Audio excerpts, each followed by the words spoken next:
Geldi. Yaxşı, sağlık yaxşı. Şu aytqanız 76'lık var bura. 76'lık mı bu? 2 hektar var mı bağın? 2 hektar bağ tarafı. Bağıranı 750 metre onun. Ne? Sana Daire şuna kiralar şaptalar şimdi. gerek mi? Ha? Şaptalar gerek mi sana? Ma şeptalı, encir, hemmesi tiyine su barışı gerek. Şaptalın tüylü. Ha? Tüylü şeptalı ha. Bu 76'lık layna. Aha. Esası get turhanı şu. Ha. 15 binden buladı. Hava. Ser yukarı gereklise 12'lik yan bağı. Yine kalın ögese gereklise 18 bin yan bağı.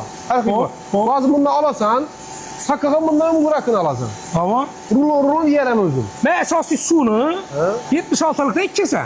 Bunun kalını yupkaz her kilo var. Bunu kim üleşti şükürledin bunu? Bay neler var mı? Sukadı ulan döverce bak. Kranik bilen koyup veremem. Ben maşı yok köşe beklemem.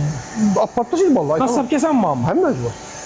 Sen taşa buldun bitedi şey. Pul bosa bu oldu. Pul bosa olur. Lekin bunu azı köpçükten sonra durmayın. Bana az pul olmayı da alasan hem mesela yakşıdan pul oladı, 2 son pul oladı. Duranı vermeyeyim mi? Bunu gepleşemiz ekranda bunu bir koyalım gepleşemiz. Yıkançılıklı yığınlarına kim beraber ama? Bunu gepleşemiz onu. Darını boş keda ertin üzünü yeresen. Darıda utasan azrak giderdi. Sudan ekonom boladı. Vah. Lişire gitmedi. Yok su bana çelur gitti gibi yok kranik yemez. Cam.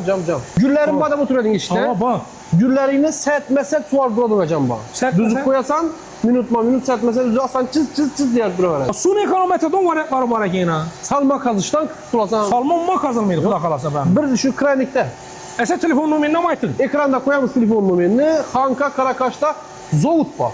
Max Plus kampaniyası. Hava Zavut. Haklıydı. Zavut. Hem öcünden biter. Ese ebeden tuturbanam ya. Moyunla vur beraber mi? Ne oldu gepleşen mi?